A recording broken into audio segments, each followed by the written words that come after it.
तर मग आज चमचमीत अशी तर्रीदार विदर्भामध्ये गणपती महालक्ष्म्यांच्या महाप्रसादाला बनवली जाणारी कोहळ्याची भाजी, चणा डाळ टाकलेली छान चमचमीत अशी तर्रीदार कोहळ्याची भाजी कशी बनवायची ते आज आपण इथे बघणार आहोत. मी इथे पाव किलो कोहळं घेतलं आहे. कोहळं हिरव्या सालीचं घ्यायचं. कोहळं छान व्यवस्थित असं लांब आकारामध्ये कापून घ्यायचं. साल न काढता मी इथे कोहळ्याच्या लांब अशा पोळी करून घेत आहे. अशा प्रकारे तुम्ही कोहळ्याच्या पोळी करून घेऊ शकता. छान व्यवस्थित असं मी कोहळं इथे कापून घेत आहे. सगळ्या कोहळ्याच्या मी लांब अशा पोळी करून घेत आहे. तुम्ही बघू शकता इथे मी लांब अशा पोळी करून घेतल्या आहे. एकसारख्या अशा पोळी तयार करून घेतल्या आहे.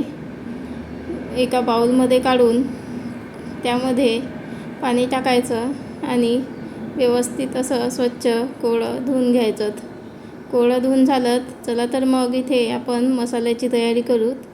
त्यासाठी मी इथे एका मिक्सरच्या बाउलमध्ये 5 ते 6 लसणाच्या पाकळ्या, एक छोटासा तुकडा आल्याचा, थोडेसे शेंगदाणे, थोडेसे सुक्या खोबऱ्याचे काप आणि इथे एक मीडियम साईजचा कांदा मोठ्या तुकड्यामध्ये कापून घेतला आहे. एक हिरवी मिरची आणि एक छोटा टमाटर आणि थोडीशी कोथिंबीर इथे टाकून घेतली आहे. त्यानंतर थोडंसं पाणी घालून याला व्यवस्थित असं बारीक करून घ्यायचं. बघू शकता या प्रकारे मी मसाला असा तयार करून घेतला आहे. चला तर मग फोडणीची तयारी करूया. त्यासाठी एका कढईमध्ये मी तेल तापायला ठेवलं आहे. तेल थोडंसं जास्त घ्या. त्यानंतर मी इथे जिरे, मोहरी आणि कढीपत्ता टाकून घेतला आहे. कढीपत्ता छान टाकला की त्यानंतर तयार करून घेतलेलं वाटण, सर्व वाटण मी या तेलामध्ये टाकून घेतलं आहे. छान असं वाटण टाकून झालं की नंतर मग तेलामध्ये व्यवस्थित असं वाटण परतून घ्यायचं. अगदी तेल सुटेपर्यंत, वाटण छान शिजेपर्यंत व्यवस्थित असं परतून घ्यायचं. 2 ते 3 मिनिट मी इथे तेलामध्ये मस्त असं वाटण परतून घेतलं आहे. बघू शकता इथे छान तेल तरंगत आहे. अशा प्रकारे हा मसाला छान तेलामध्ये परतून घ्यायचा.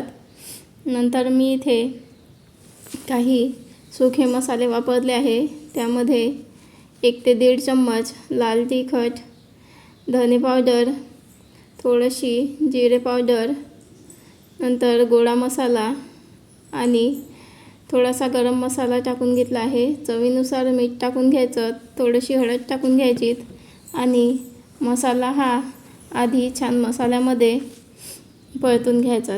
1-2 मिनिट छान मसाला असा परतून झाला की त्यानंतर मी इथे थोडंसं मिक्सरच्या बाउलमध्ये पाणी टाकून घेतलं आणि तेच पाणी मी इथे मसाल्यामध्ये टाकून घेतलं आहे.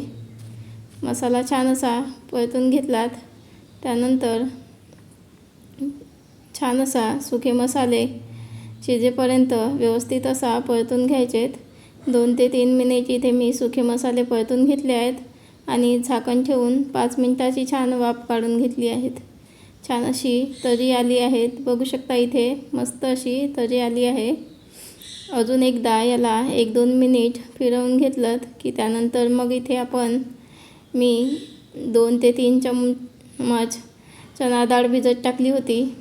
ती चणा डाळ टाकून घ्यायची आणि कापून घेतलेल्या कोहळ्याच्या फोडीसुद्धा टाकून घेतल्यात. 1-2 मिनिट छान मस्त अशा फोडी परतून घ्यायच्यात. फोडी व्यवस्थित मसाल्यामध्ये परतून झाल्यात की त्यानंतर यावर झाकण ठेवून 10 मिनिटाची छान मस्त अशी वाफ काढून घ्यायची. बघू शकता इथे मस्त वाफ आली आहे. भाजी एकदा व्यवस्थित अशी फिरवून घ्यायची. फिरवून झालीत की त्यानंतर कोहळ्याच्या फोडी शिजेल इतपत यामध्ये पाणी टाकून घ्यायचं आणि एकदा अजून व्यवस्थित असं मिक्स करून घ्यायचं. मिक्स करून झालं की त्यानंतर यावर झाकण ठेवायचं. झाकण ठेवून कोहळ्याच्या फोडी शिजेपर्यंत, भाजी शिजेपर्यंत छान वाफवून घ्यायचं. इथे बघू शकता मस्त अशी तर्रीदार कोहळ्याची भाजी अगदी महाप्रसादामध्ये मिळते तशीच पद्धतीची भाजी तयार झाली आहे. कोहळं पण व्यवस्थित असं शिजलं गेलं आहे. त्यानंतर वरून थोडीशी कोथिंबीर टाकून घ्यायची आणि एकदा मिक्स करून घ्यायचं. तुमच्याकडे कोहळ्याची भाजी कशा प्रकारे केली जाते कमेंट करून सांगा. आमच्याकडे गणपती महालक्ष्म्यांना हीच कोहळ्याची भाजी अशाच प्रकारची केली जाते.